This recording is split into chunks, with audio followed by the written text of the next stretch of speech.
ശ്രീ ഷാഫി ചാലിയം, നോക്കൂ, ജലീലിനെ നോക്കി മുസ്ലിം ലീഗ് ചിരിക്കുകയാണോ?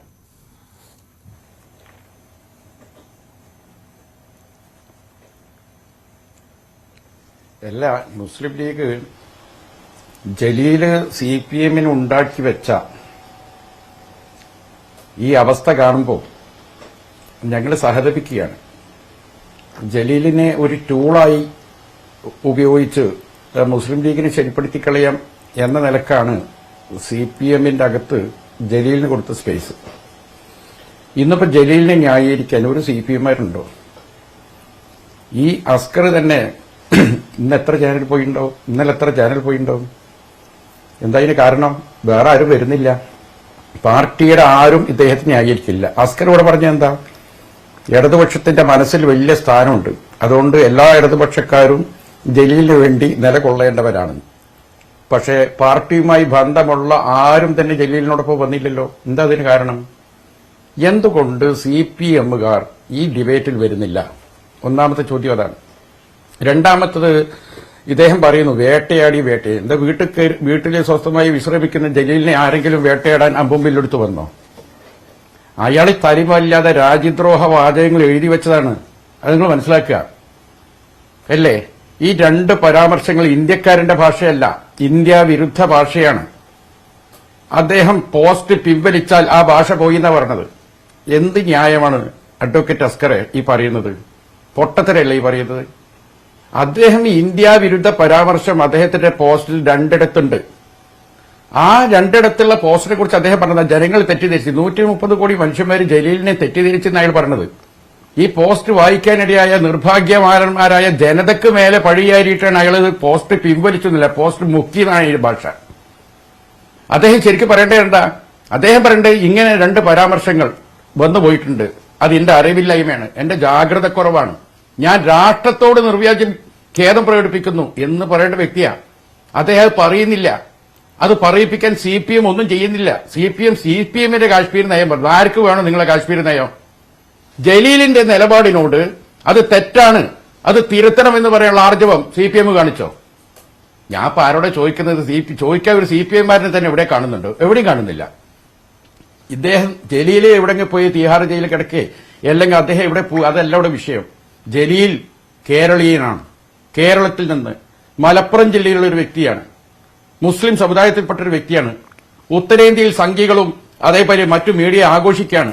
കേരളത്തിൽ നിന്ന്, മലപ്പുറം ജില്ലയിൽ നിന്ന് ഒരു മുസ്ലിമായ ജനപ്രതിനിധി ഇന്ത്യ വിരുദ്ധ പരാമർശം നടത്തിയിരിക്കുന്നു എന്നാണ് അവിടുത്തെ പ്രചരണം. അത് അനുദിനം ശക്തിപ്പെട്ടുകൊണ്ടിരിക്കുകയാണ്. പണ്ട് രാഹുൽ ഗാന്ധി വയനാട് മത്സരിച്ചപ്പോ മുസ്ലിം ലീഗിന്റെ കൊടി കണ്ടപ്പോൾ അമേഠിയിലെ പ്രചരണം എന്തായിരുന്നു? പാകിസ്ഥാന്റെ കൊടി വന്നിരിക്കുന്നു എന്നാ. അവിടെ എളുപ്പം സ്പ്രെഡ് ചെയ്യാൻ പറ്റും ഇതൊക്കെ. ഇത് ലൈവായി ഇപ്പോഴും ഈ രാജ്യവിരുദ്ധ പരാമർശത്തെ തള്ളിപ്പറയാതെ, തിരുത്താതെ, മാപ്പ് പറയാതെ ഇത് ലൈവായി നിൽക്കുന്ന ഓരോ മണിക്കൂറും മലയാളിക്ക്, കേരളീയന്, മലപ്പുറം ജില്ലക്കാർക്ക്, മുസ്ലിം സമുദായത്തിൽപ്പെട്ടവർക്ക് വലിയ പ്രയാസങ്ങളാണ് ഉണ്ടാക്കുന്നത്. ചെറിയ കാര്യമാണോ? ഇത് അദ്ദേഹം തൊടുത്തുവിട്ട സാധനം ചെറിയ സാധനമല്ല. അദ്ദേഹം ഉപയോഗിക്കുന്ന ഭാഷ, അദ്ദേഹം വേട്ടയാടാൻ, അദ്ദേഹം ഇനി ആരാ വേട്ടയാടാൻ ബാക്കിയുള്ളത്? നേരം പോലത്തെ ഫേസ്ബുക്കിൽ ഇരുന്ന് ഓരോരുത്തരും വേട്ടയാടില്ലേ? ആ സിറിയക് ജോസഫ് 2 ജഡ്ജിമാരടങ്ങുന്നതാണ് ലോകായുക്ത. 2 ജഡ്ജിമാർ ഒരുമിച്ച് നടത്തിയ വിധി ഒരു ജഡ്ജിയെ മാത്രം വേട്ടയാടുന്നു, മറ്റു ജഡ്ജിനെ കുറിച്ച് വിടുന്നില്ല. മാത്രമല്ല, ആ ജഡ്ജിയുടെ ഒരു ബന്ധു, ഒരു കുടുംബത്തിന്റെ, അവന്റെ ലിംഗത്തിന് അസുഖം എന്ന് പറഞ്ഞ് പോസ്റ്റ് ഇട്ടുണ്ട്. ഒരു ഉന്നത വിദ്യാഭ്യാസ മന്ത്രിയുടെ നിലവാരാണത്. ആലോചിക്കും നിങ്ങൾ. ശ്രേയംസ് കുമാർ ഒരു ഘടകകക്ഷിയുടെ സംസ്ഥാന പ്രസിഡന്റാ. അദ്ദേഹത്തിന് രാജ്യസഭയിൽ വോട്ട് ചെയ്യേണ്ടി വന്നത് ഞാൻ ഖേദിക്കുന്നു എന്ന് പറഞ്ഞത്. ഈ CPM-മാർ ഏത് അടുപ്പിലാ? അയാൾ ആരെ വേട്ടയിടാത്തത്? മാത്രമല്ല, മുസ്ലിം ലീഗിനെ കുറിച്ചാണ് ചോദ്യം. മുസ്ലിം ലീഗ് എന്താ ചെയ്തത്? അദ്ദേഹം ഞങ്ങളെ നേതാവ് കുഞ്ഞാലിക്കുട്ടിക്കെതിരെ മത്സരിച്ചു. അന്നത്തെ രാഷ്ട്രീയ അന്തരീക്ഷത്തിൽ മുസ്ലിം ലീഗിന്റെ ഒരു വല്ലാത്ത ഒരു എന്താ പറയാ, അന്ന് ആര് പോയി മത്സരിച്ചാലും, ഞാൻ മത്സരിച്ചാലും അന്ന് ജയിക്കും. കാരണം അന്നത്തെ രാഷ്ട്രീയം അതായിരുന്നു. അല്ല ജലീൽ എന്ന ഇൻഡിവിജ്വൽ ഒന്നല്ല. അത് ലീഗിന് കുഞ്ഞാലിക്കുട്ടി സാഹിബിനെതിരെ, മുനീർ സാഹിബിനെതിരെ കൂട്ടമായി ഞങ്ങളുടെ നേതാക്കൾ തോറ്റൊരു തെരഞ്ഞെടുപ്പാണ്. മനസ്സിലായല്ലോ? ഞങ്ങളെ പാർട്ടിയുടെ അനുയായികൾ തന്നെ ഞങ്ങളെ ശിക്ഷിച്ചതാണ്. ഞങ്ങൾ ആ തെറ്റ് തിരുത്തി വീണ്ടും ഞങ്ങൾ 20 എണ്ണം ആയിട്ടാണ് പിന്നീട് ഞങ്ങൾ വന്നത്. എവിടെ ഞങ്ങൾ വേട്ടയാടിയത്? മന്ത്രിയായിരിക്കെ എല്ലാ നിയമങ്ങളും കാറ്റിൽ പറത്തി ബന്ധു നിയമനം നടത്തി. ഉത്തരവാദപ്പെട്ട ഒരു യുവജന സംഘടനകൾക്ക് മുസ്ലിം യൂത്ത് ലീഗ് നിയമപരമായ നടപടികൾ തുടങ്ങി. അത് വേട്ടയാടൽ എങ്ങനെയാകാം? അവസാനം യൂത്ത് ലീഗ് നടത്തിയ സമരം, നിയമയുദ്ധം എവിടെ പോയി കലാശിച്ചു? തന്റെ മന്ത്രിസ്ഥാനം രാജിവെക്കുന്നതിൽ പോയി കലാശിച്ചു. ഹൈക്കോടതി പോയി നോക്കി, ഹൈക്കോടതി മാറ്റിപ്പറയിച്ചു അല്ലേ? പിന്നെ മാർക്ക് ദാനം, സ്വന്തമായി മാർക്ക് ദാനം കൊടുത്ത് വിവാദം ഉണ്ടാക്കി. കോൺസൽ ജനറലിനെ, ഒരു വിദേശകാര്യ മന്ത്രാലയം അറിയാതെ ഒരു സംസ്ഥാന മന്ത്രി കോൺസൽ ജനറലുമായി ബന്ധപ്പെടാൻ പാടില്ല, അത് പ്രോട്ടോകോൾ ലംഘനമാണെന്ന് പറഞ്ഞപ്പോ പറഞ്ഞെന്താ? പ്രോട്ടോകോൾ ലംഘനം നടത്തിയ തൂക്കിക്കൊല്ലുമെന്ന്. ഒരു മനുഷ്യൻ ചോദിക്കുന്ന ചോദ്യം. ഒരു ജനപ്രതിനിധിക്ക്, ഒരു മന്ത്രിക്ക് ഒരു പ്രോട്ടോകോൾ രാഷ്ട്രം നിശ്ചയിച്ചതാണ്, അത് മനസ്സിലാക്കണം. അതിനെ പുച്ഛിക്കുക എന്ന് പറഞ്ഞാൽ രാഷ്ട്രത്തെ, നിയമ സംവിധാനത്തെയും പുച്ഛിക്കുന്നത്. പ്രോട്ടോകോൾ ലംഘനം നടത്തിയ തൂക്കിക്കൊല്ലോ എന്നുള്ള ചോദ്യം ആരെ നേരെയാണ്? പ്രതിപക്ഷത്തിന് നേരെയുള്ള ചോദ്യമല്ല. ആ ചോദ്യം ഈ രാജ്യത്തിലെ മഹനീയമായ നിയമ സംവിധാനത്തെ പുച്ഛിച്ചുകൊണ്ട് ചോദിക്കുന്ന ചോദ്യം. ആരെങ്കിലും തിരുത്താൻ വന്ന മുഖ്യമന്ത്രി പറഞ്ഞത് എന്താ?